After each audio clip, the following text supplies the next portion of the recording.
State the important features of oops. बहुत ही most important question है, university exam में 90% पूछा जाता है। ओके 90% प्रोबेबिलिटी है इस क्वेश्चन के आने की। फाइन, तो सबसे पहले हम पढ़ते हैं ऊप्स के फीचर। ये आपका पहला क्वेश्चन है। देखिए जो सबसे पहला फीचर है वो है ऑब्जेक्ट। ऑब्जेक्ट क्या होता है? अगर हम इसकी एक लाइन में डेफिनेशन दें तो लिखेंगे हम object is a real time entity. Okay, अब हम और सरल भाषा में बात करते हैं। Object is something that has property and function. Real time entity से क्या मतलब? एंटिटी मींस, देखिए एग्जाम्पल के तौर पर लेते हैं पेन। अगर हम इसकी प्रॉपर्टीज की बात करूं, प्रॉपर्टीज भी बोल सकते हैं, एट्रीब्यूट भी बोल सकते हैं। क्या हो सकती है इसकी प्रॉपर्टी पेन की, ये मार्कर की, कि इसकी प्राइस कितनी होगी? डेफिनेटली अगर 5 मार्कर होंगे तो प्राइस होगी, लेकिन किसी की 100 होगी, किसी की 200 होगी, किसी की 500 होगी। नेक्स्ट है इसकी मैन्युफैक्चरिंग कंपनी कौन सी है। थर्ड, ये किस कलर का है, ब्लैक है, ग्रीन है, रेड है। फोर्थ, इसका मैन्युफैक्चरिंग ईयर क्या है। फिफ्थ, इसका मटेरियल कौन सा यूज हुआ है। ओके, तो ये क्या होगा इसके प्रॉपर्टीज, एट्रीब्यूट्स। अगर हम फंक्शनलिटी की बात करें, what is the functionality of this marker? The functionality of the marker is to write. समझ गए ऑब्जेक्ट क्या होता है? Object is something that has attribute as well as functionality या एक्शन। दूसरा एग्जांपल लेते हैं, student. Student is an object. अब हम स्टूडेंट की अगर एट्रीब्यूट्स की बात करें, उसका रोल नंबर, उसकी branch, father's name, mother's name, address, city, phone number, ये सारे की सारे क्या हो गए उसके attributes. And what is the functionality as a student? To write, to read, to learn. These are the functionalities, an action performed by a student. Fine, तो ये हो गया आपका ऑब्जेक्ट। नेक्स्ट आता है क्लास। अगर क्लास के हम सिंपल भाषा में डेफिनेशन दे तो it is a collection of objects. Okay, it is a collection of objects. Suppose कीजिए एक क्लास है, इसके अंदर 50 स्टूडेंट बैठे हैं, तो डेफिनेटली जो 50 स्टूडेंट बैठे हैं उन सबका नाम होगा। फाइन, उन सबका रोल नंबर होगा, उन सबके फादर्स नेम होंगे, उन सबका एड्रेस होगा, उन सबका फोन नंबर होगा। So these are the attributes of all the objects. Next हम बात करते हैं फंक्शनैलिटी की। मान लीजिए अगर 50 बच्चे हैं तो 10 हो सकता है पढ़ रहे हो, तो 10 की फंक्शनैलिटी क्या हो गए? टू रीड, 10 टू राइट, 10 हो सकता है गेम खेल रहे हो। तो these are the different functionalities performed by a group of student. Functionalities different हो सकती है, लेकिन एट्रीब्यूट्स कभी भी डिफरेंट नहीं होंगे। एट्रीब्यूट सभी के होंगे, हो सकता है नल हो, लेकिन एट्रीब्यूट तो होगा। फंक्शनलिटीज चाहे तो रीड हो सकती है, राइट हो सकती है, लर्न हो सकती है, या हो सकता है हैविंग सम गेम हो सकता है, कुछ भी हो सकता है। तो क्लास क्या हो गई? It is a collection of object. Next, encapsulation. अगर हम एक सिंपल लाइन में बात करें, wrapping of data into class. सबसे हम बात करते हैं पहले एनकैप्सुलेशन होता क्या है। जिस तरह से मैंने इनके रियल टाइम एग्जांपल दिए, स्टूडेंट हो गया, क्लास हो गई आपकी एक कलेक्शन ऑफ स्टूडेंट्स। एनकैप्सुलेशन जो वर्ड है वो आपका ड्राइव हुआ है कैप्सूल से। ओके, कैप्सूल के अंदर जो आपका सॉल्ट होता है वो अंदर होता है, रैप अप होता है। सो दिस इज एनकैप्सुलेशन। मतलब कि क्लास बनाना, क्लास किस तरह से बनाते हैं हम वो आगे वाले वीडियोस में देखेंगे। क्लास के अंदर आपके जो डेटा मेंबर्स और मेंबर फंक्शंस होते हैं वो एक साथ बाइंड हो जाते हैं। ओके, आप इनको फर्दर आगे एक्सटेंड नहीं कर सकते। एक्सटेंड का मतलब ये है कि वर्ड में इनके अंदर अगर आपको एक्सेस करना है तो आपको ऑब्जेक्ट के थ्रू ही एक्सेस करना होगा। तो यानी कि इसका क्या मतलब है कि इकट्ठा कर देना डेटा को एक सिंगल यूनिट में, जिस उस यूनिट को बोलते हैं हम क्लास, दैट इज एनकैप्सुलेशन। कैसे एग्जांपल, जो कैप्सूल है, कैप्सूल के अंदर आपका जो सॉल्ट होता है वो रैप अप होता है, तो that is encapsulation. Next, data hiding. Data hiding से पता लग रहा है कि किस तरह से आप डेटा को हाइड करोगे। तो इसके अंदर 3 तरह के मोड होते हैं, एक होता है पब्लिक, एक होता है प्राइवेट और एक होता है प्रोटेक्टेड। आने वाले वीडियोस में हम इनके एग्जांपल्स भी देखेंगे। अभी हम सिंपल समझ लेते हैं पब्लिक, प्राइवेट, प्रोटेक्टेड होता क्या है। Public means anybody can access, नाम से पता लग रहा है कि जैसे पब्लिक गार्डन, कोई भी आएगा फूल तोड़ेगा चला जाएगा। नेक्स्ट है प्राइवेट। प्राइवेट मींस खुद का, सेल्फ। इसका मतलब अगर हम in terms of C language बात करें, पब्लिक मींस जिसको ऑब्जेक्ट एक्सेस कर सके, ऐसा मेंबर, ऐसा डेटा मेंबर जिसको ऑब्जेक्ट एक्सेस कर सकता है, दैट इज कॉल्ड पब्लिक। जिसको ऑब्जेक्ट एक्सेस नहीं कर पाते वो होता है प्राइवेट। मतलब जिस क्लास का है ऑब्जेक्ट, क्या होता है, it is the outsider of the class. Okay, तो जो ऑब्जेक्ट को एक्सेस नहीं कर पाते दैट इज प्राइवेट। प्रोटेक्टेड क्या होते हैं, प्रोटेक्टेड को भी आप ऑब्जेक्ट के थ्रू एक्सेस नहीं कर सकते। तो फिर इन दोनों में डिफरेंस क्या है? इन दोनों में डिफरेंस इतना सा है, जो ये प्राइवेट डेटा मेंबर्स होते हैं ये इनहेरिट भी नहीं होते।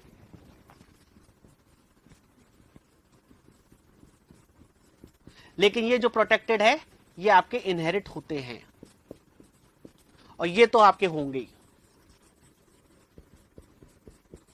ये बेसिक डिफरेंस है पब्लिक, प्राइवेट, प्रोटेक्टेड का। ओके, पब्लिक आपका ऑब्जेक्ट के थ्रू एक्सेस होगा, इनहेरिट भी होगा। प्राइवेट आपको ऑब्जेक्ट के थ्रू एक्सेस भी नहीं होगा, इनहेरिट भी नहीं होगा। और प्रोटेक्टेड जो होगा आपका ऑब्जेक्ट के थ्रू एक्सेस तो नहीं होगा लेकिन इनहेरिट होगा। This is the basic difference between public, private and protected. Next, inheritance. Inheritance की अगर हम बात करें, ability to acquire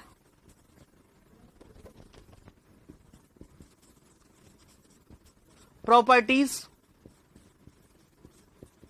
of existing class। इसका मतलब क्या है, सिंपल भाषा में पहले बात करते हैं, फिर हम सी लैंग्वेज की भाषा में बात करेंगे।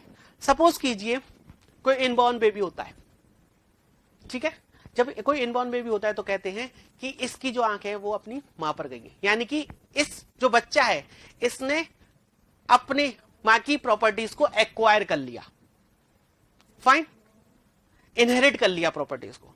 या ये बोलते हैं कि इसका फॉरहेड पिताजी पे गया, यानी कि पिताजी का जो कुछ प्रॉपर्टीज थी उसने एक्वायर कर ली, फाइन। तो जो मम्मी पापा थे वो थे एग्जिस्टिंग क्लास, पहले से एग्जिस्ट करते थे, और जो न्यू बॉर्न बेबी है वो है आपका न्यू क्लास, जिसको बोलते हैं ड्राइव्ड क्लास। ओके, अब हम करते हैं हम सी लैंग्वेज की तरफ बात। इनहेरिटेंस क्या होता है? इनहेरिटेंस में क्या होता है, आपके पास एक क्लास होती है, उसके अंदर आपके मेंबर फंक्शन और डेटा मेंबर दोनों होते हैं। अब मैं चाहता हूं कि ये जो मेंबर फंक्शन, डेटा मेंबर है, इनको मैं दूसरी क्लास में यूज करना चाहता हूं, साथ ही साथ मैं कुछ एक्स्ट्रा फंक्शंस भी ऐड करना चाहता हूं। तो वो किसके थ्रू होता है? आपका इनहेरिटेंस के थ्रू। तो it also having using the concept of reusability. Okay, जो आपकी पहली जो एग्जिस्टिंग क्लास थी उसको आपने एज इट इज यूज कर लिया आपने बी क्लास के अंदर, विदाउट रीराइटिंग द कोड। आपको वापस से रीराइट नहीं करना, आपको डायरेक्टली इनहेरिट करना है। उसका एक पर्टिकुलर सिंटेक्स होता है, वो सिंटेक्स क्या होता है हम आने वाले वीडियोस में पढ़ेंगे। नेक्स्ट है पॉलीमॉर्फिज्म। पॉलीमॉर्फिज्म क्या होता है? पॉलीमॉर्फिज्म बेसिकली ये आपका एक ग्रीक वर्ड है। ओके, पॉली मीन्स होता है मैनी, मॉर्फिज्म होता है फॉर्म्स। तो इस तरह से क्या हो गया, पॉलीमॉर्फिज्म मीन्स एबिलिटी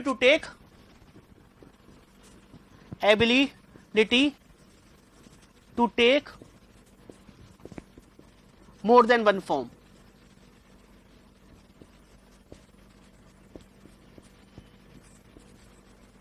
अब इसका क्या मतलब है? एक छोटा सा एग्जांपल लेते हैं।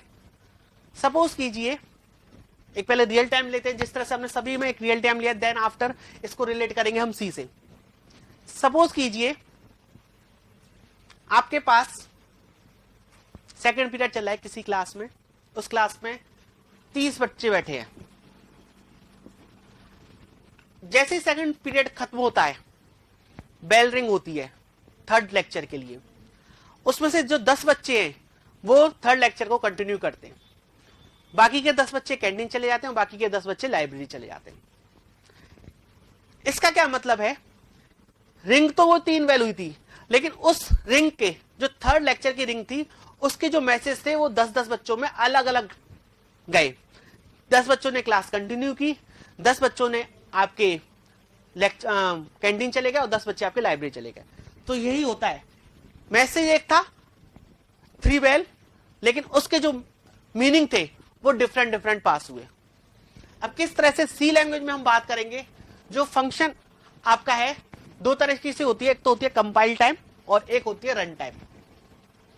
ओके, तो सबसे पहले हम बात करते हैं एक एग्जांपल की, फंक्शन ओवरलोडिंग।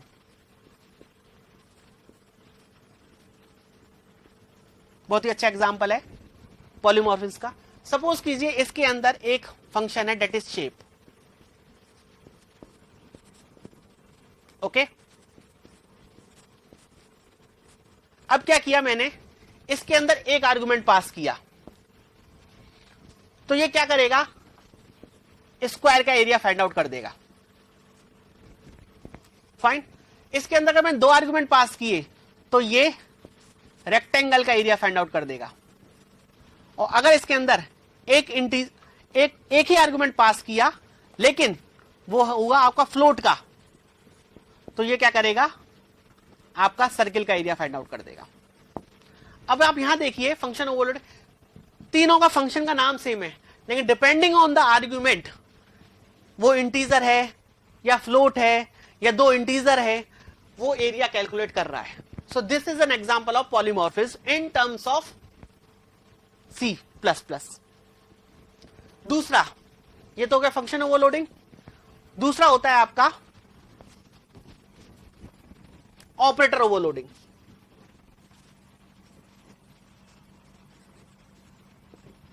ऑपरेटर ओवरलोडिंग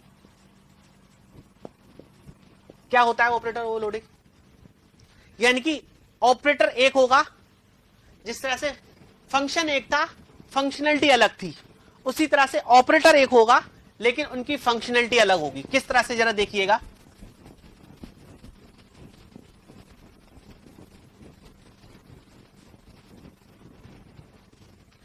ये आपने यूज किया है सी के अंदर, ये होता है आपका लेफ्ट शिफ्ट ऑपरेटर। ओके, अगर ये जो ऑपरेटर है इसके दोनों तरफ इंटीजर है, तो ये आपकी तरह वर्क करता है लेफ्ट शिफ्ट ऑपरेटर की तरह। फाइन, अब C++ में जिस तरह से सी के अंदर आउटपुट प्रोड्यूस करने के लिए प्रिंटफ का यूज करते थे, उसी तरह से C++ में आउटपुट प्रोड्यूस करने के लिए यूज करते हैं सी आउट, हेलो। ये क्या करेगा, हेलो प्रिंट कर देगा। ओके, अब देखिए सी आउट मींस कंसोल आउटपुट, ठीक है। अब ये जो ऑपरेटर है सेम था, अब ये ऑपरेटर बन गया पुट टू ऑपरेटर। ओके, यानी कि अगर इसकी दोनों तरफ लेफ्ट एंड राइट साइड अगर इंटीजर है, तो ये आपका लेफ्ट शिफ्ट की तरह वर्क करेगा, और अगर इसके इधर सी आउट है, सी आउट एक ऑब्जेक्ट होता है कंसोल आउटपुट, तो ये क्या करेगा, पुट टू ऑपरेटर की तरह वर्क कर देगा। यानी कि ऑपरेटर एक था, उसके मीनिंग अलग अलग है depending on the argument. So this is called operator overloading. बाकी ऑपरेटर ओवरलोडिंग कैसे करते हैं हम मॉड्यूल 4 में पढ़ेंगे। ओके, नेक्स्ट फीचर है आपका, पॉलीमॉर्फिज्म खत्म हो गया। नेक्स्ट फीचर है आपका dynamic binding and message passing. ये लास्ट 2 फीचर्स हैं, किस तरह से होते हैं देखिएगा। डायनामिक बाइंडिंग, सबसे पहले हम बात करते हैं बाइंडिंग क्या होती है। बाइंडिंग होती है जब हम फंक्शन को कॉल करते हैं, कॉल करने पर वो कहां पर जाता है, फंक्शन की बॉडी पर। तो linking of function calling to function body is called binding. Okay, दो तरीके की बाइंडिंग होती है, एक होती है आपकी डायनामिक बाइंडिंग और एक होती है आपकी स्टैटिक बाइंडिंग, या इसको बोलते हैं हम कंपाइल टाइम बाइंडिंग, और ये होती है आपकी रन टाइम बाइंडिंग। ओके, किस तरह से होती है डायनामिक बाइंडिंग? जो डायनामिक बाइंडिंग होती है वो होती है आपकी वर्चुअल फंक्शन के थ्रू। क्या होता है इसमें? इसमें क्या होता है कि फंक्शन का नाम सेम होता है। ओके, डिपेंडिंग ऑन कि किस ऑब्जेक्ट ने कॉल किया है, किस क्लास के ऑब्जेक्ट ने कॉल किया है, वो उसको कॉल करता है। सपोज कीजिए शेप है, आपकी क्लास ए के अंदर भी शेप नाम का फंक्शन है और क्लास बी के अंदर भी शेप नाम का फंक्शन है। अब अगर ए का ऑब्जेक्ट कॉल कर रहा है तो वो किसको कॉल करेगा? ए क्लास को। अगर बी का कॉल किया तो कॉल करेगा बी क्लास को। सो this is implemented with the help of virtual function. ठीक है, वो भी हम आपके मॉड्यूल 4 में ये एग्जांपल के थ्रू समझेंगे। अभी आप फिलहाल इतना समझिए कि रन टाइम पे जो बाइंडिंग होती है उसे डायनामिक बाइंडिंग कहते हैं, और उस डायनामिक बाइंडिंग को अचीव करने के लिए हम वर्चुअल फंक्शन पढ़ते हैं। वर्चुअल फंक्शन क्या होता है? जब फंक्शन का नाम सेम होता है, दो क्लासेस में इनहेरिट हो रही होती है, तो डिपेंडिंग ऑन द कि किस क्लास का ऑब्जेक्ट है, अगर ए क्लास का ऑब्जेक्ट है तो ए के शेप को कॉल करेगा, और बी क्लास का ऑब्जेक्ट है तो बी के शेप को कॉल करेगा। लास्ट है मैसेज पासिंग।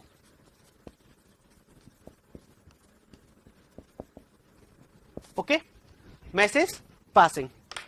मैसेज पासिंग में क्या होता है? इसमें how two objects communicate.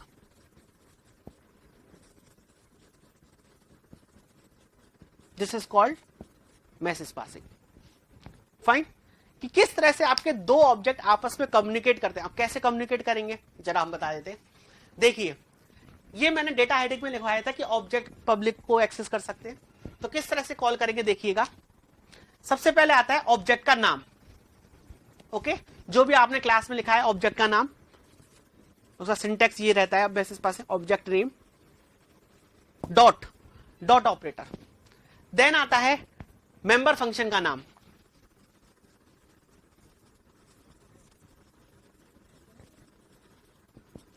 And then argument. Okay, this is called message passing.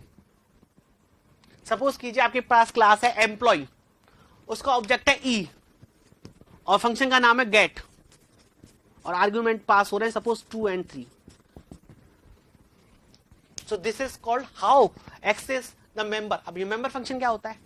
Simple, अगर हम टर्म्स में बात करें, अगर फंक्शन होता है, फंक्शन के बारे में हम सभी जानते हैं, अगर वो फंक्शन हमने क्लास के अंदर डिफाइन किया, that is called member function. Okay, तो ये होता है गेट, इसको क्लास के अंदर डिफाइन किया है। ई मेम आपका ऑब्जेक्ट है, ई डॉट गेट, और यहां आपने आर्गुमेंट पास कर दिया, तो इसने क्या एक मैसेज पास कर दिया कि मैं गेट फंक्शन में 2,3 आर्गुमेंट पास करना चाहता हूं। This is called how objects communicate. अब यहां पर 2 ऑब्जेक्ट्स नहीं है, एक ही ऑब्जेक्ट है। जब आपको 2 ऑब्जेक्ट्स को कम्युनिकेट करना होगा तो यहां पर भी आपको क्या पास करना होगा? कोई दूसरा ऑब्जेक्ट, E2।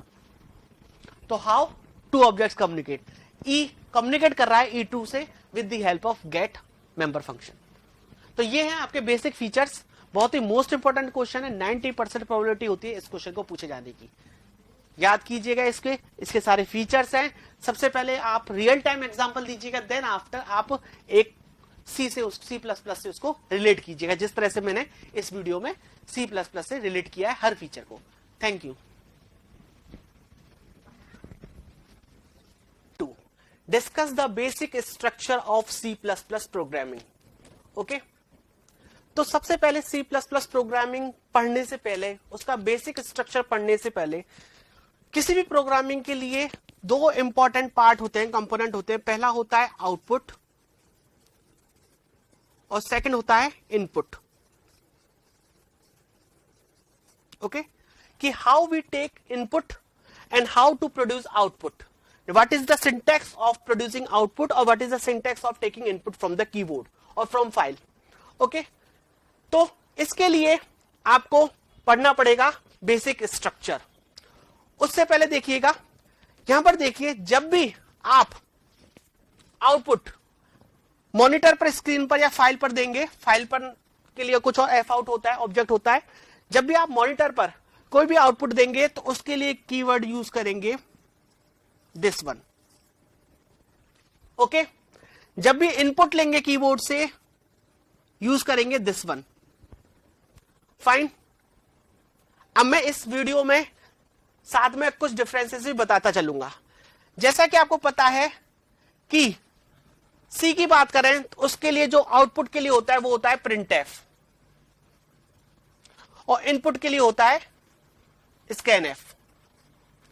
ये जो फंक्शन होते हैं ये फंक्शन होते हैं, लेकिन सी प्लस प्लस जैसा कि मैं प्रीवियस वीडियो में बता चुका हूं ये है ऑब्जेक्ट ओरिएंटेड प्रोग्रामिंग लैंग्वेज। तो इसके अंदर क्या होंगे, ये होंगे आपके object. Okay, C out is an object and C in is also an object. printf and scanf are function. तो एक डिफरेंस हो गया C++ एंड C में कि ये तो होते हैं फंक्शन होते हैं, ये होते हैं आपके ऑब्जेक्ट होते हैं। ओके, इसको बोलते हैं हम C आउट को कॉन्सोल आउटपुट, और इसको बोलते हैं हम कॉन्सोल इनपुट। ओके, अब बात सबसे पहले इसकी करते हैं। ये जो ऑब्जेक्ट है सी आउट, आपको ये पता है कि कोई भी ऑब्जेक्ट क्लास के बिना एग्जिस्ट नहीं कर सकता, तो डेफिनेटली इसकी क्लास भी होनी चाहिए। ये जो प्री डिफाइंड ऑब्जेक्ट है इसकी क्लास भी होनी चाहिए। ये जो क्लास होती है वो होती है आपकी O stream class. Okay, predefined class है जो कि आपकी डिफाइन होती है इस हेडर फाइल के अंदर। इसी तरह से जो सी इन होती है उसकी जो क्लास होती है वो होती है I stream class, input stream class, जो कि किसके अंदर डिफाइन होती है, इसके अंदर। तो इसका मतलब ये है जब भी आप प्रोग्राम में सी आउट और सी इन यूज करेंगे तो उस केस में ये आपको हेडर फाइल इंक्लूड करनी होगी। समझ में आया क्यों इंक्लूड की? क्योंकि आप अपने प्रोग्राम में क्या यूज कर रहे हैं, C out and C in objects. समझ में आ गया? नेक्स्ट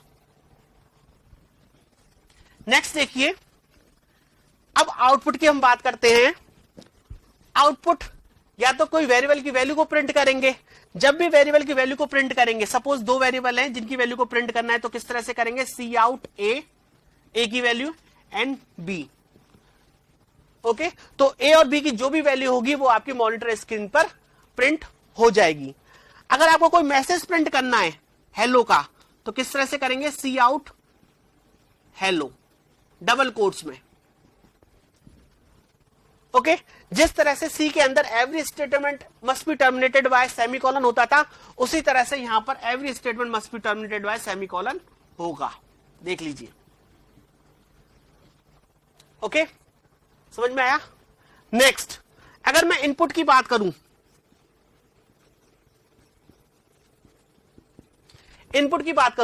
तो इनपुट आपको लेना है। अगर एक इनपुट लेना है तो ये लिखेंगे, अगर आपको दो इनपुट लेने हैं तो ये लिखेंगे। ओके, समझ में आ गया? नेक्स्ट, अगर आपको ये मैसेज प्रिंट करना है मतलब आउटपुट, द वैल्यू इज, जो भी वेरिएबल की वैल्यू है 10, 20, 30, 40, तो किस तरह से करेंगे जरा देखिएगा,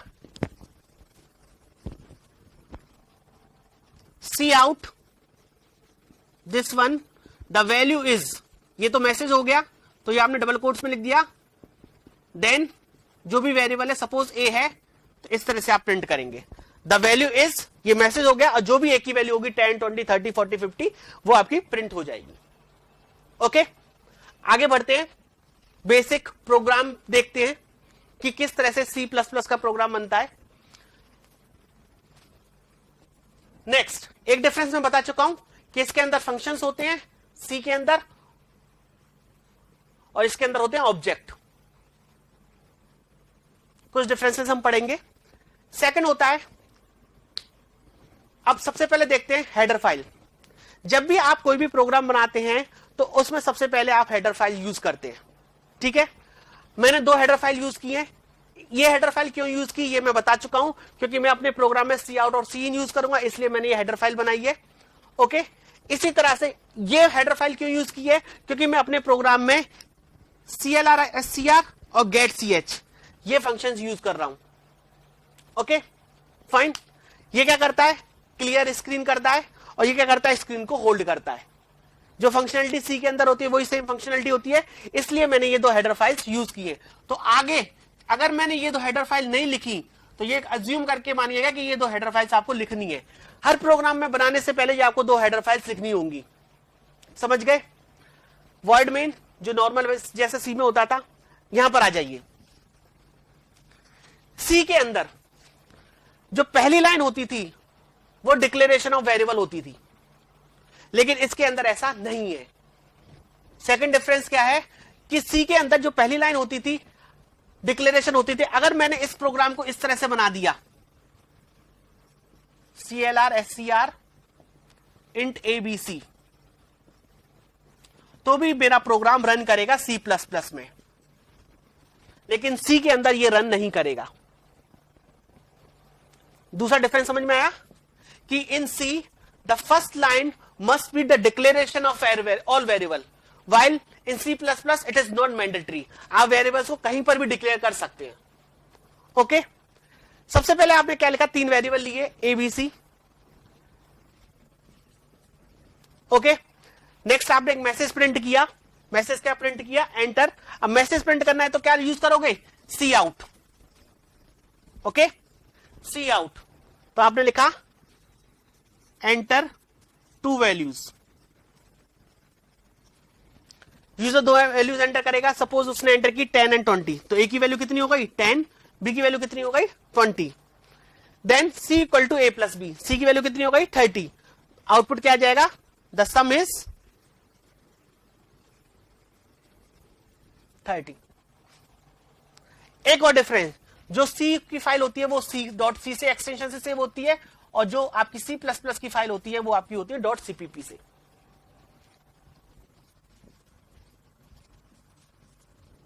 ओके फाइन। तो इस तरह से ये इसका आउटपुट हो गया। सिंपल प्रोग्राम है, सम ऑफ 2 नंबर का प्रोग्राम है। अब है, ये तो था बेसिक ऑफ C++ कि किस तरह से हम कोई प्रोग्राम बनाते हैं और आउटपुट लिखते हैं। अब ये आपका है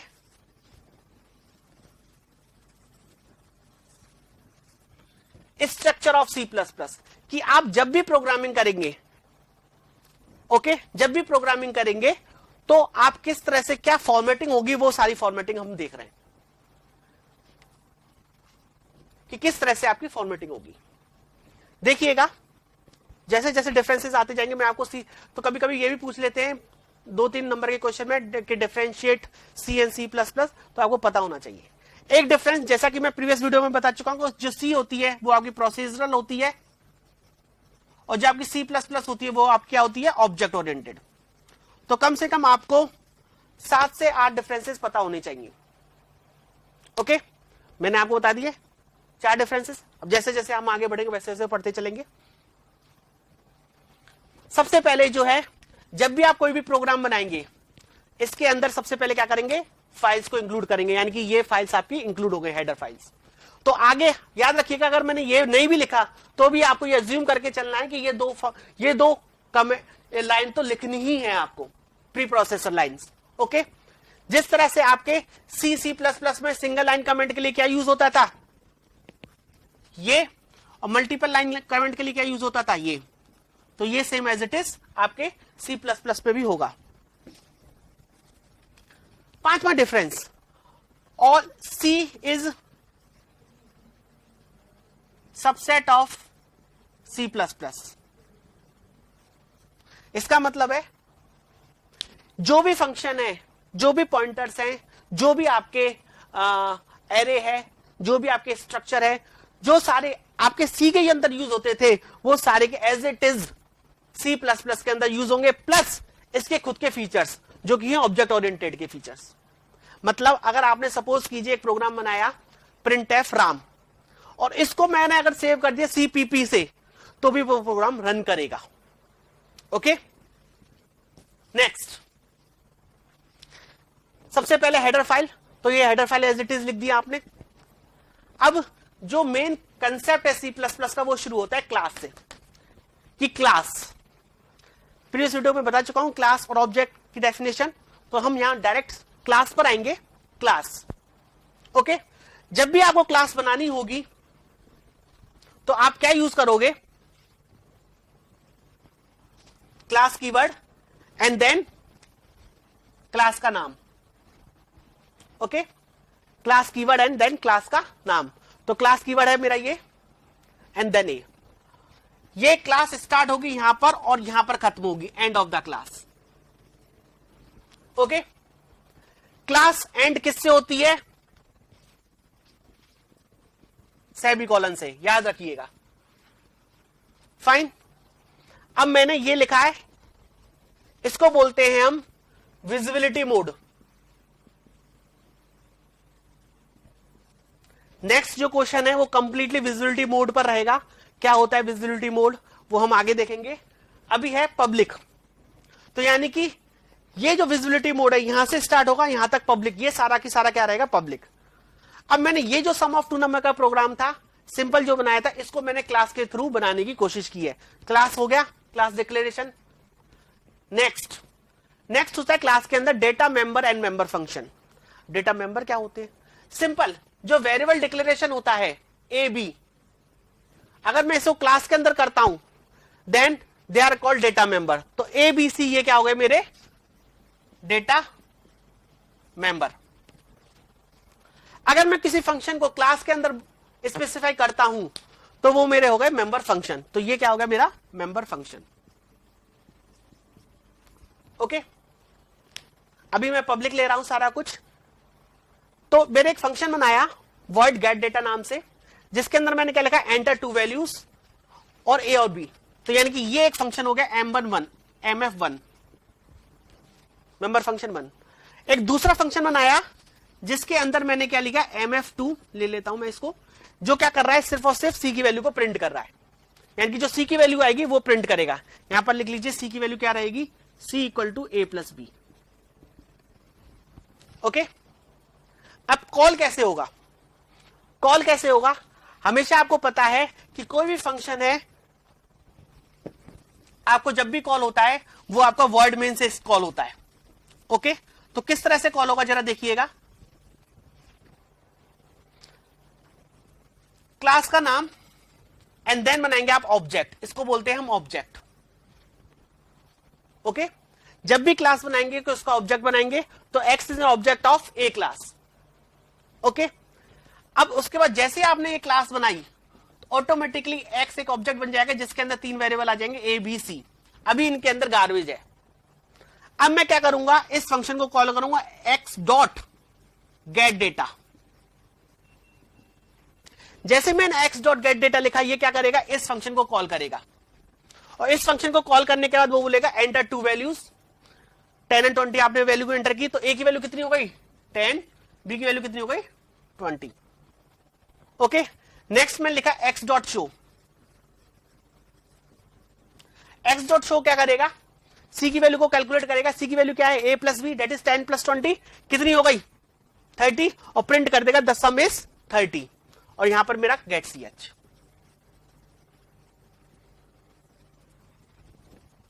एक और डिफरेंस नेक्स्ट इसी के साथ, ये जो वर्ड में नहीं है इसके जस्ट नीचे है। ओके, अब आपको बताया कभी भी जो प्रोग्राम होता है वो वर्ड में से स्टार्ट होगा, यानी कि नीचे से। तो जो सी है आपकी है टॉप डाउन अप्रोच, और जो आपकी सी प्लस प्लस है वो है बॉटम अप अप्रोच।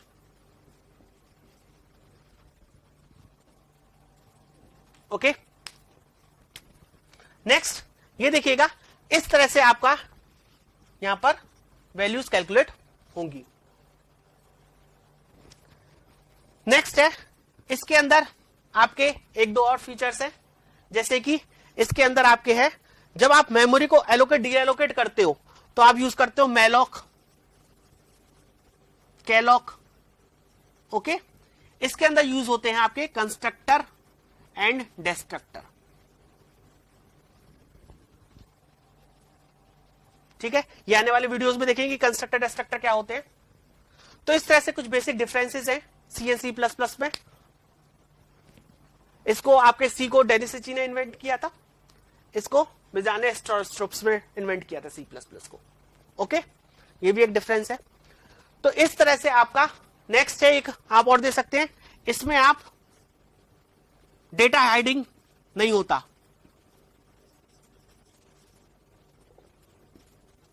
लेकिन C++ में ये डेटा हेडिंग देते हैं with the help of public, private and protected.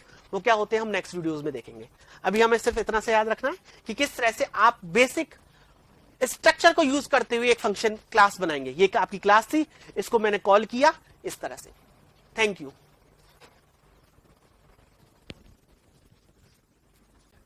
Explain the concept of visibility mode और एक्सेस मॉडिफायर इन क्लास। बहुत ही मोस्ट इंपॉर्टेंट क्वेश्चन है। इस क्वेश्चन को जब पूछा जाता है तो कई तरीके से पूछा जाता है। या तो आपसे डायरेक्ट पूछ लेंगे कि विजिबिलिटी मोड बताइए, या आपसे ये पूछ सकते हैं how to access the private data of a class with public और प्राइवेट विजिबिलिटी मोड। अगर ये लिखा हो how to access the private data, सिर्फ इतना से लिखा है तो आपको इनडायरेक्टली लिखना है फ्रेंड फंक्शन का कंसेप्ट, जो हम आने वाली वीडियोस में देखेंगे। अगर उन्होंने ये लिखा है कि how visibility mode is use to protect a data, then आपको यही प्राइवेट और पब्लिक का डिफरेंस बताना है। ओके, तो क्या होते हैं विजिबिलिटी मोड, जरा देख लेते हैं। सबसे पहले जो विजिबिलिटी मोड होते हैं वो 3 टाइप के होते हैं। पहला होता है पब्लिक, दूसरा होता है प्राइवेट, और तीसरा होता है प्रोटेक्टेड। ओके, आपके जो विजिबिलिटी मोड होते हैं वो 3 टाइप के होते हैं, public, private and protected. Public, public garden मतलब कोई भी आएगा, बैठेगा, फूल तोड़ेगा, कोई इश्यू नहीं है। इसी तरह से अगर हम क्लास की टर्म्स में बात करें, पब्लिक, पब्लिक मतलब ऐसे डेटा मेंबर जिनको आप क्लास के बाहर ऑब्जेक्ट के थ्रू एक्सेस कर सको। वापस से बोल रहा हूं, पब्लिक मींस जिनको आप आउटसाइड द क्लास ऑब्जेक्ट के थ्रू एक्सेस कर सको। अब ये क्यों लिखा है मैंने आउटसाइड द क्लास? क्यों? देखिए, ये मेरी क्लास है जो मेरी यहां पर खत्म हो रही है। अब इस क्लास के लिए ये मैंने एक ऑब्जेक्ट बनाया है। ये जो ऑब्जेक्ट है ये क्लास के बाहर है, यानी कि ये आउटसाइडर है। अगर ये आउटसाइडर होकर इसके डेटा को एक्सेस कर रहा है तो इसका मतलब क्या हो गया? वो public. Okay, second private. Private को आप ऑब्जेक्ट के थ्रू एक्सेस नहीं कर सकते, only class in which they are defined.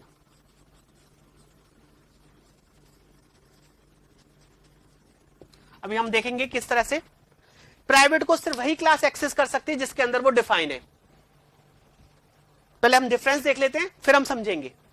Third है प्रोटेक्टेड। प्रोटेक्टेड का कंसेप्ट इनहेरिटेंस में आता है।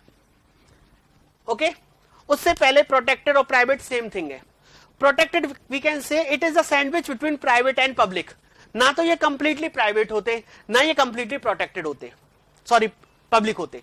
किस तरह से, वो डिफरेंस बताऊंगा मैं आपको। पहले सबसे पहले हम आप पब्लिक और प्राइवेट की बात कर लेते हैं।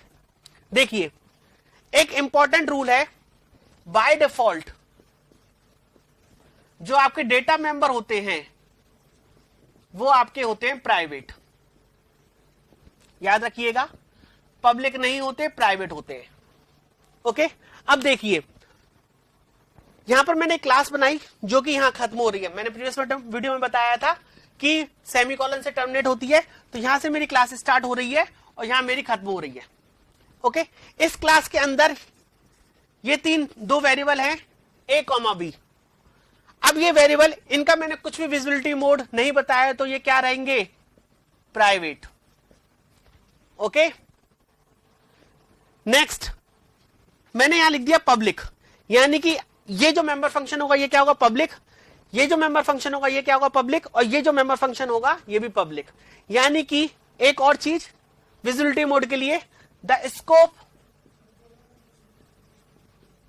Of visibility mode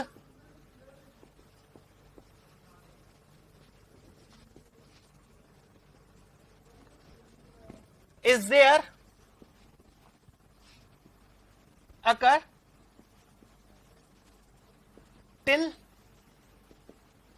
end of the class or any other visibility mode। इसका मतलब यह है कि कोई भी विजिबिलिटी मोड का जो स्कोप है वो तब तक रहेगा जब तक या तो कोई दूसरा विजिबिलिटी मोड नहीं आ जाता या एंड तक।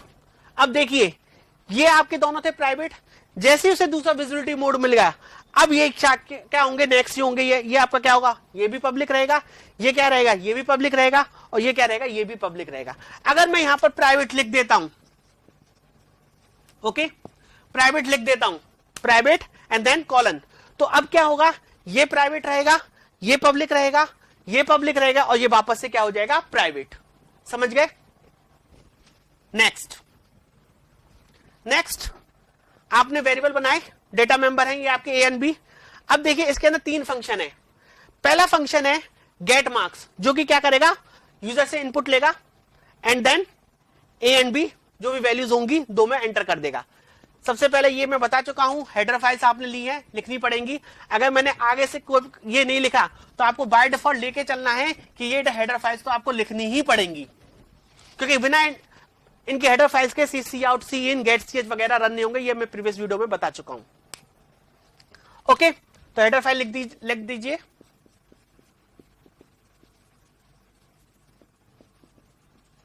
iostream .h conio.h। Okay, next एक मैंने दूसरा फंक्शन बनाया सेट मार्क्स से, जो यूजर से वैल्यू लेगा X and Y. Okay, predefined रहेगा, एक्स की वैल्यू ए के अंदर कॉपी हो जाएगी और बी के अंदर वाई की वैल्यू। एक शो नाम से फंक्शन बनाया जो कि वैल्यूज को प्रिंट करेगा। यहां पर मेरी क्लास खत्म हो गई। अब देखिए यहां पर वर्डमेन के अंदर मैंने एक ऑब्जेक्ट बनाया एम नाम से, तो बना लीजिए एक ऑब्जेक्ट एम नाम से। ये बन गया मेरा एक ऑब्जेक्ट एम नाम से। अब इसके अंदर क्या होंगे, डेटा मेंबर कौन कौन से होंगे, A and B. Okay, A and B. अब क्या किया, याद रखिएगा, जब भी आप ऑब्जेक्ट के थ्रू किसी चीज को एक्सेस कर रहे हो वो करोगे with the help of dot operator. कैसे, नेक्स्ट लाइन में देखिएगा, इसको गेट डेटा को एक्सेस करना है, गेट मार्क्स को। यहां पर फंक्शन का नाम है गेट मार्क्स।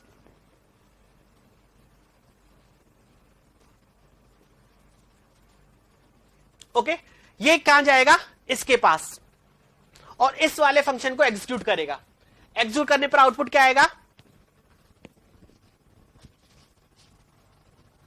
लिख देते हैं यहां पर,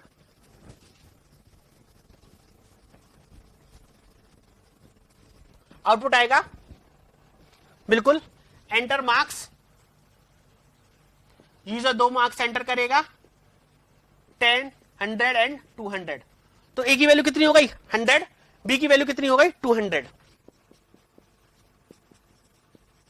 ओके, नेक्स्ट एक और दूसरा ऑब्जेक्ट ले लीजिए एन नाम से।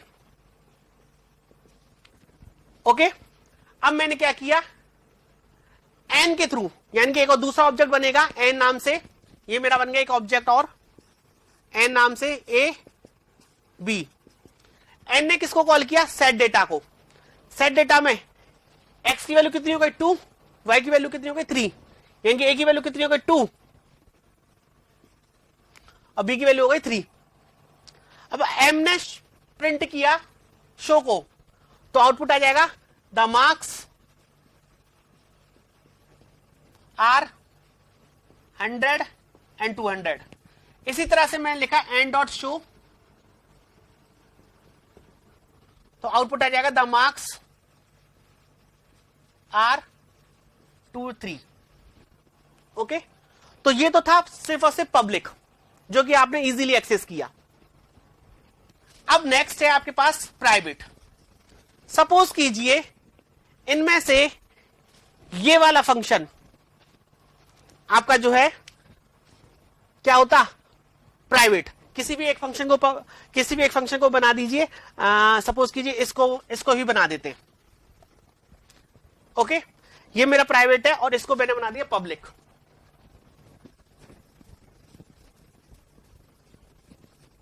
ये मेरा बन गया पब्लिक। ओके, अब देखिएगा यहां पर ये सारे के सारे क्या हैं, प्राइवेट,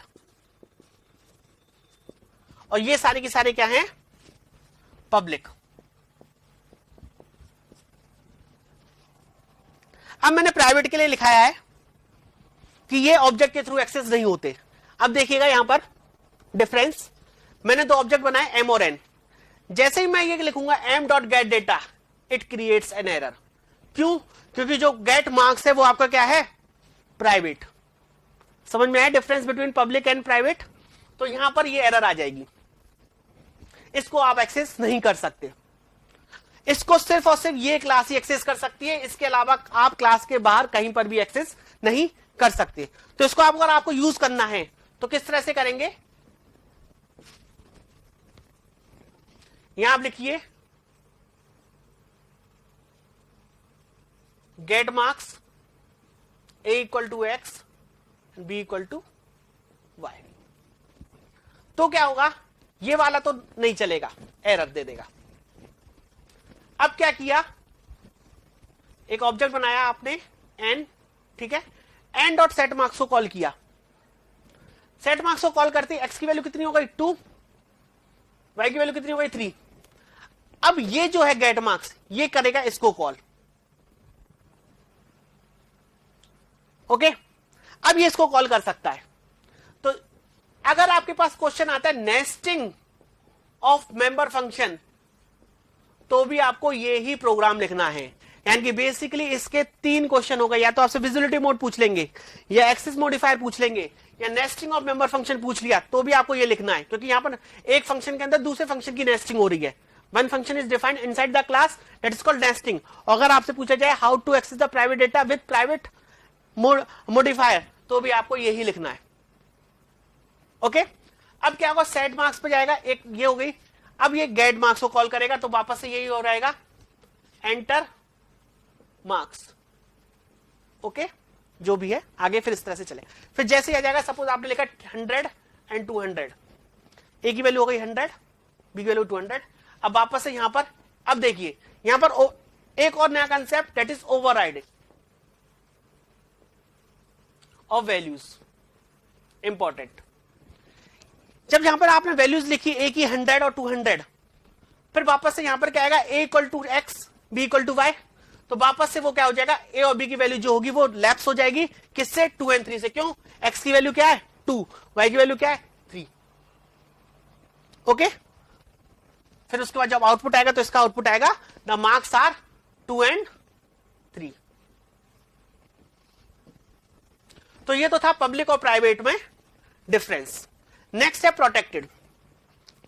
प्रोटेक्टेड क्या होते हैं, पब्लिक जिनको हम ऑब्जेक्ट के थ्रू एक्सेस कर सकते हैं, प्राइवेट जिनको हम ऑब्जेक्ट के थ्रू एक्सेस नहीं कर सकते, उनको एक्सेस सिर्फ वही क्लास कर सकते हैं जिसके अंदर वो डिफाइन है। नेक्स्ट होता है प्रोटेक्टेड। अगर हम एक क्लास की बात करें, सिंगल क्लास की, तो उसमें चाहे मैं प्राइवेट लिखूं या प्रोटेक्टेड लिखूं, सेम वर्क करेगा। ओके, चाहे मैं पब्लिक प्राइवेट लिखूं या प्रोटेक्टेड लिखूं, सेम वर्क करेगा। तो फिर प्राइवेट और प्रोटेक्टेड क्यों बने, इसका कंसेप्ट आता है इनहेरिटेंस में। प्राइवेट जो होते हैं वो आपके इनहेरिट नहीं होते, जबकि प्रोटेक्टेड आपके इनहेरिट होते हैं। ये एक बहुत ही स्लाइड डिफरेंस है प्राइवेट एंड प्रोटेक्टेड में। Okay, thank you. How a member function is defined inside and outside of the class. Okay, ये बहुत ही इंपॉर्टेंट क्वेश्चन है। आपसे पूछा जाता है कि what do you mean by class and object, and how a member function is invoked outside the class. University exam में 2-3 बार पूछा गया है, तो यूनिवर्सिटी एग्जाम में आने की इसकी प्रोबेबिलिटी है। तो सबसे पहले हम पढ़ेंगे कि आपके पास जो मेंबर फंक्शन है उसको डिफाइन करने के 2 तरीके होते हैं। एक तो आप उस जो मेंबर फंक्शन है उसको क्लास के अंदर भी डिफाइन कर सकते हैं, और उसी मेंबर फंक्शन को आप क्लास के बाहर भी डिफाइन कर सकते हैं। तो क्या है इनमें डिफरेंस, जब भी आप कोई भी मेंबर फंक्शन क्लास के अंदर डिफाइन करते हैं तो ऑब्वियस है जो क्लास की जो लेंथ है वो बहुत ज्यादा बढ़ जाती है। तो क्लास की लेंथ को स्मॉल रखते हुए अगर आपको प्रोग्रामिंग करनी है तो इसके लिए आपको जो मेंबर फंक्शन है उसको आउटसाइड द क्लास डिफाइन करना पड़ेगा। ये एडवांटेज है जब भी आप किसी मेंबर फंक्शन को आउटसाइड द क्लास डिफाइन करते हो। सपोज कीजिए आपके पास 5 मेंबर फंक्शन है, ओके। 5 मेंबर फंक्शन की कॉम्प्लेक्स लेंथ है, हर मेंबर फंक्शन की लेंथ है 5, तो 5 एक मेंबर फंक्शन की है, 5 की कितनी हो गई 25। तो इससे क्या होगा, आपकी जो क्लास की लेंथ है वो 25 बढ़ गई। तो इस तरह से आपको उसकी क्लास की जो लेंथ है उसको कम करने के लिए आप सिर्फ और सिर्फ जो मेंबर फंक्शन उनको डिक्लेयर कर देंगे क्लास के अंदर, और कहीं और क्लास के बाहर आप उसे डिफाइन कर देंगे। ठीक है, तो देखते हैं कि किस तरह से आप मेंबर फंक्शन को इनसाइड और आउटसाइड, हम दोनों देख रहे हैं कि इनसाइड एंड आउटसाइड किस तरह से हम एक्सेस करेंगे। सबसे पहले जैसा कि मैंने प्रीवियस वीडियोस में बताया है, आपको हेडर फाइल्स को यूज करना होता है, iostream और conio.h। ओके, ये जो conio.h है जरूरी नहीं है आप यूज करो। अगर आपने इसको हटा दिया, कई बुक्स में यहां पर इंट लिखा होता है और यहां रिटर्न 0 लिखा होता है गेट ch की जगह, तो उस केस में आपको conio.h को यूज करने की जरूरत नहीं है, क्योंकि मैं conio.h को इसलिए यूज कर रहा हूं क्योंकि मैंने ये प्रोग्राम में गेट ch यूज किया है। अगर आप गेट ch की जगह रिटर्न 0 लिख देंगे तो उस केस में आपको conio.h हेडर फाइल को यूज करने की बिल्कुल भी आवश्यकता नहीं है। ठीक है, लेकिन ये तो जरूरी है क्योंकि कोई भी क्लास में आपकी सी आउट और सी इन के बिना इनकम्प्लीट है, क्योंकि आपको इनपुट लेना होगा किसी क्लास के अंदर, आउटपुट लेना होगा, उसके लिए आप सी आउट और सी इन यूज करोगे, तो उस केस में आपको ये वाली हेडर फाइल लेना जरूरी है। ठीक है, ये मेरी 2 हेडर फाइल इंक्लूड हो गई। आफ्टर दैट मैंने क्लास बनाई, ये मेरा कीवर्ड हो गया और ये मेरा उस क्लास का नाम हो गया। इसके अंदर ये जो वेरिएबल्स हैं, डेटा मेंबर जिन्हें बोलते हैं हम, ये है आपका प्राइवेट। ओके, अब इसके अंदर मैंने 3 फंक्शंस बनाए हैं। पहला है गेट डेटा, जो कि क्लास के अंदर डिफाइन है। देख लीजिए किस तरह से क्लास के अंदर डिफाइन होता है, जो नॉर्मल मेंबर फंक्शन होते हैं उसी तरह से। Void get data, enter 2 values C in A and B, fine. ये दूसरा मेंबर फंक्शन है, ये भी पब्लिक है, show the value is A and B, ये प्रिंट कर देगा। अब क्लास के बाहर कैसे डिफाइन करते हैं वो देखिए। जब भी आपको कोई भी मेंबर फंक्शन को क्लास के बाहर डिफाइन करना होगा तो उसके लिए आपको क्लास के अंदर डिक्लेरेशन करना होगा कि ये पर्टिकुलर फंक्शन इस क्लास का है। ओके, तो देखिएगा मैंने एक सेट डेटा नाम का एक फंक्शन बनाया है जिसके अंदर 2 आर्गुमेंट्स पास हो रहे हैं। ये एक प्रोटोटाइप है, फंक्शन डिक्लेरेशन है, फाइन। यहां पर मेरी क्लास खत्म हो गई। अब किस तरह से करेंगे, सबसे पहले आपको लिखना होगा return type. Okay, return type. अगर यहां पर आपने डिक्लेरेशन में वर्ड लिया है तो यहां पर आप वर्ड लेंगे, यहां पर इंट लिया है तो यहां पर इंट लेंगे, यहां पर फ्लोट लिया है तो यहां पर फ्लोट लेंगे। देन आता है क्लास का नाम। आपकी क्लास का नाम क्या है, सैंपल, सैंपल। ओके, देन आता है दिस डबल डॉट, इसको बोलते हैं हम डबल कॉलन को स्कोप रेजोल्यूशन ऑपरेटर। ये क्या बताता है, एक तरह का लिंकिंग बताता है। किस तरह से, मैं आगे बताता हूं। नेक्स्ट आता है फंक्शन का नाम। आपके फंक्शन का नाम क्या था, सेट डेटा, सेट डेटा। तो ये क्या बताता है, आपकी लिंकिंग बताता है कि ये जो सेट डेटा है ये पर्टिकुलर क्लास को बिलोंग करता है। ओके, लिंकिंग बता रहा है कि किस तरह से आपका ये जो सेट डेटा है इस सैंपल को लिंक करता है। और यहां पर 2 आर्गुमेंट पास हो रहे थे, वो मैंने 2 आर्गुमेंट पास कर दिए। अगर यहां पर कोई भी आर्गुमेंट पास नहीं होता तो यहां पर कोई आर्गुमेंट पास नहीं करते। अगर यहां पर 5 आर्गुमेंट पास हो रहे हैं तो यहां पर आपको 5 आर्गुमेंट पास करने होंगे। ठीक है, फिर ये कोड हो गया a = x, b = y।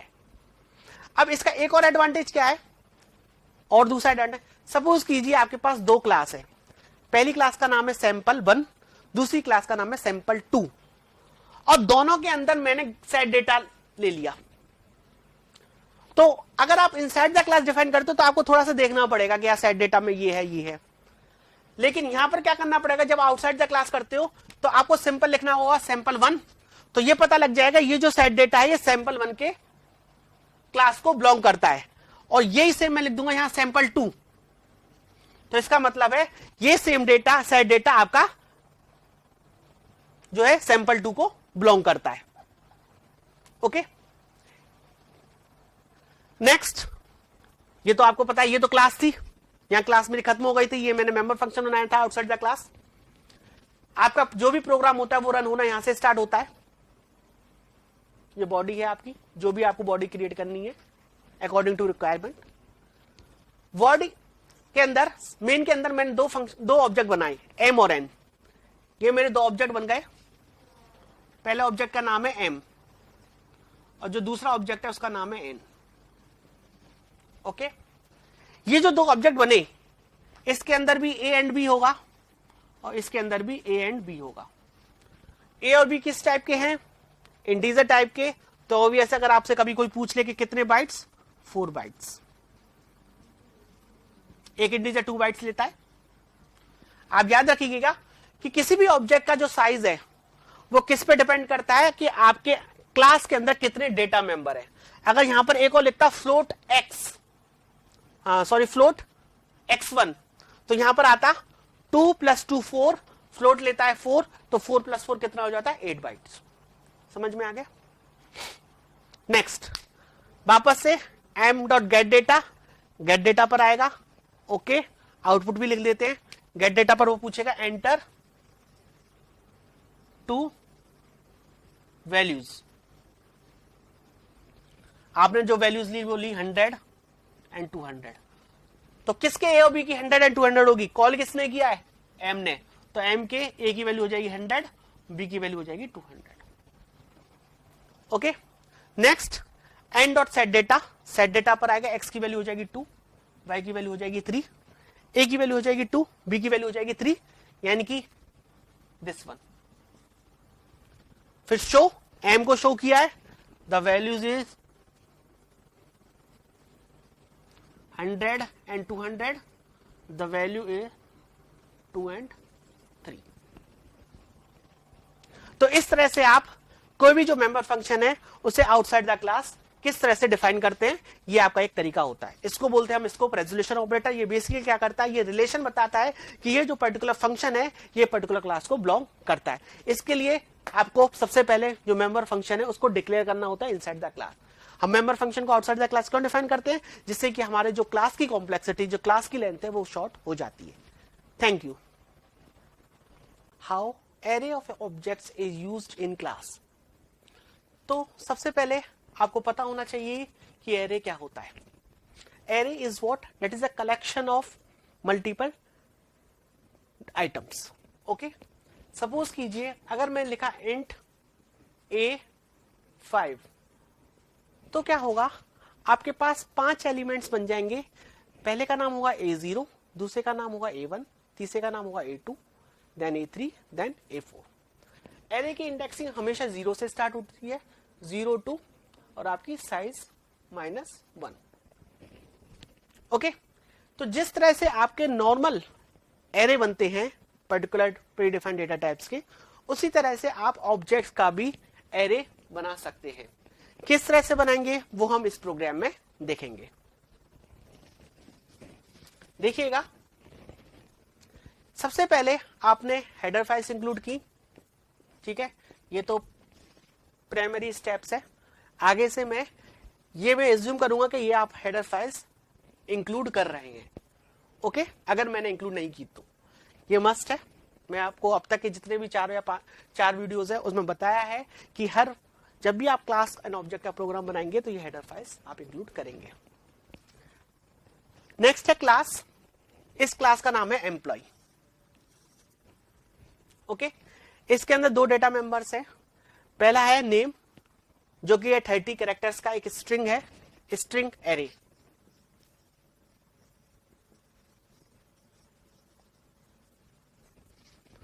Next है एज यूजर की जो भी है। अब मैंने क्या किया, इसके अंदर एक फंक्शन बनाया मेंबर फंक्शन, जो कि क्या करेगा, नेम और एज यूजर की इनपुट लेगा, नेम और एज। ये जो मेंबर फंक्शन मैंने बनाया है ये मैंने इनसाइड द क्लास बनाया है, जैसा कि आप देख सकते हैं। नेक्स्ट है पुट डेटा, जो कि जो यूजर की जो नेम और एज है उनको प्रिंट करेगा। ये जो पुट डेटा है मैंने ये वो जो है आपका आउटसाइड द क्लास बनाया, जैसा कि आप देख सकते हैं। वॉइड देन क्लास का नाम, scope resolution operator, then put data, जो क्या करेगा, नेम और एज को प्रिंट करेगा।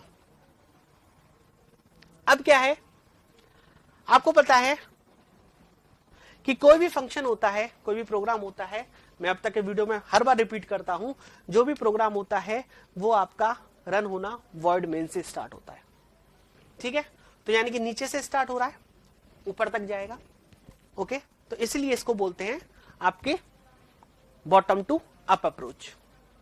ओके, अब जिस तरह से आप नॉर्मल एरे बनाते थे, सबसे पहले लिखते थे data type, then class object variable का नाम एंड देन दिस, उसी तरह से जब ऑब्जेक्ट्स का एरे बनाएंगे तो सबसे पहले आप लिखेंगे क्लास, क्लास नेम, क्योंकि आपको पता है कोई भी जो ऑब्जेक्ट होता है उसका जो डेटा टाइप होता है वो होता है क्लास का नाम।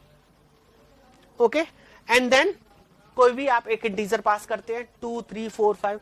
जैसे ही आपने ये लिखा वैसे ही आपका क्या होगा, एक मेमोरी में एक एलोकेशन हो जाएगा। किस तरह से, ये आपका एक ब्लॉक बन गया, नेम एज,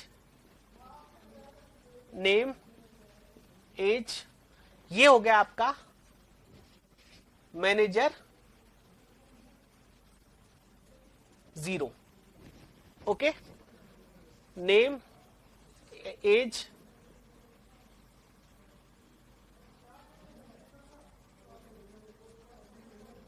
ये हो गया आपका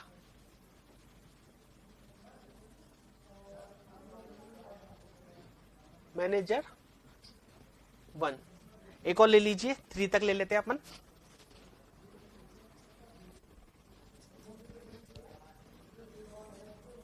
नेम एज, ये होगा आपका manager 2। Okay, fine.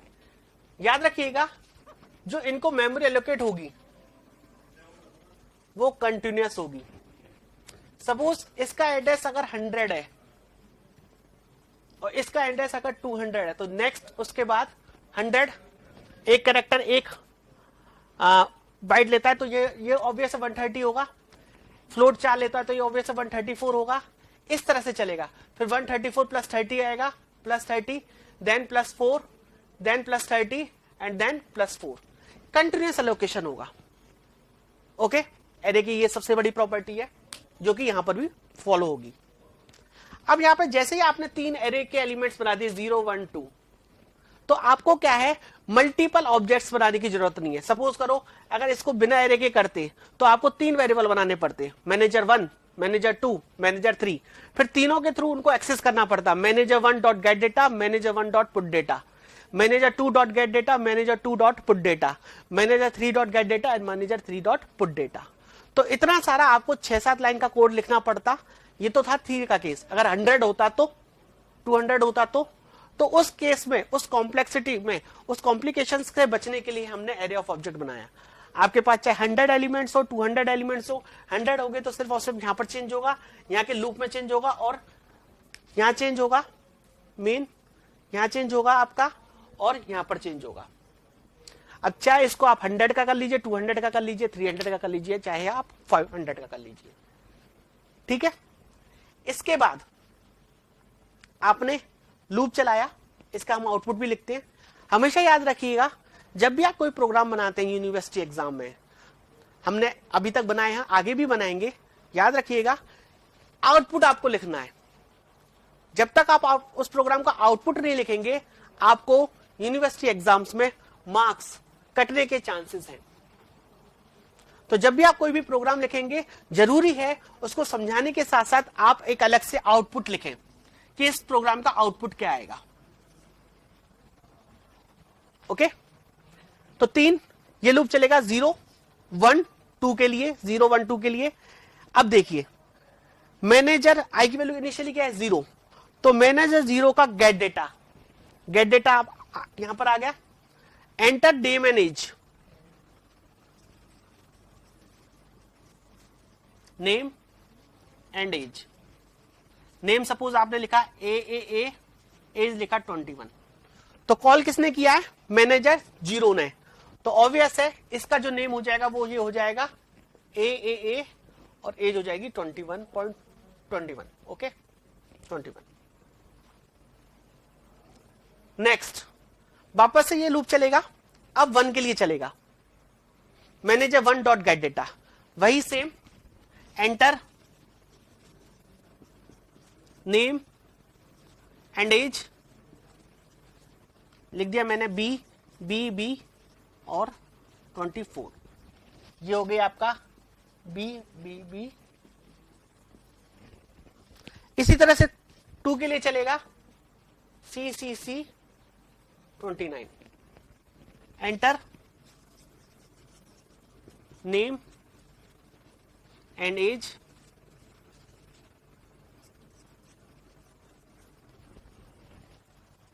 Okay.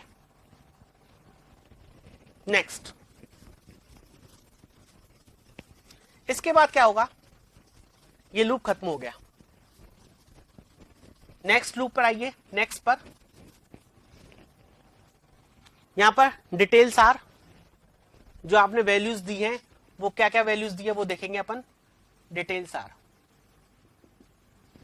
Okay, ये भी लूप वापस से 0 के लिए पहले पुट डेटा आएगा, 1 के लिए पुट डेटा आएगा, 2 के लिए पुट डेटा आएगा। ओके, तो 0 के जैसे पुट डेटा पर आएगा यहां पर आ जाएगा नेम इज,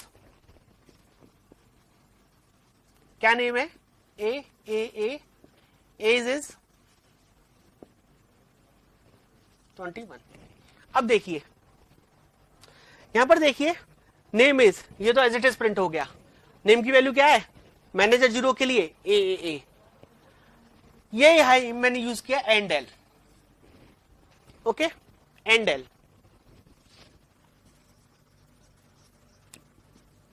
फुल फॉर्म होती है इसकी end of line, line change करने का काम करता है। ओके, इसको ये बेसिकली एक मैनिपुलेटर है, ठीक, जो कि आपके लाइन चेंज करने का काम करता है। देखिए name is a, okay, and L, line change हो गई, एज इज दिस, आप चाहे स्लैश एन भी यूज कर सकते हैं या एंडल भी यूज कर सकते हैं। Endl is the extra functionality given by C++। Slash N तो आप सी में भी यूज करते थे लाइन चेंज करने के लिए, बस इतना से याद रखिएगा जब भी स्लैश एन यूज करेंगे वो डबल कोट्स में होना चाहिए, एंडल के लिए डबल कोट्स लिखना जरूरी नहीं है, एंडल हमेशा विदाउट कोट्स होगा।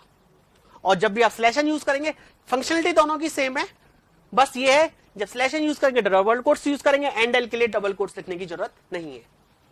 फाइन, तो ये आउटपुट हो गया मैनेजर 0 के लिए। इसी तरह से ये लूप वापस चलेगा सेकंड के लिए, name is B, age is 24, name is C, age is 29। Okay, ये आपका आउटपुट है पूरा यहां से लेकर यहां तक। तो इस तरह से आप जो है एरे ऑफ ऑब्जेक्ट्स को यूज करेंगे इन क्लास। कंसेप्ट वही रहेगा जो एरे का था, बस अभी तक आपने जो यूज किया था वो पर्टिकुलर प्रिमिटिव डेटा टाइप्स के लिए यूज किया था, और क्लास आपकी है यूजर डिफाइंड डेटा टाइप। ठीक है, तो इसके लिए किस जो कंसेप्ट रहेगा वही रहेगा। आपने पहले इनपुट लिए, अब ये डिपेंड करेगा साइज कितना है, 100 200। अब बस यही है सबसे बड़ा एडवांटेज कि यहां पर आपको कहीं पर भी आपको चाहे 50 एम्प्लॉय हो चाहे 1000 एम्प्लॉय हो, कहीं पर भी आपको कुछ भी चेंज करने की जरूरत नहीं है, बस यहां पर चेंज हो जाएगा। इसको भी अगर आपको हटाना है कि यहां 3 बार चेंज हो रहा है, तो आप ये काम कर सकते हैं,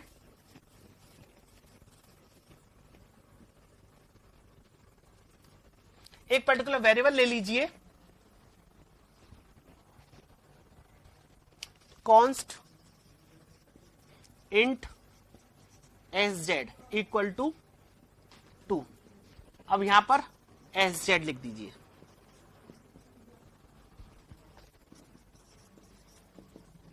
अब आपको 3 को भी चेंज करने की जरूरत नहीं है, सिंपली यहां पर आप चेंज करेंगे।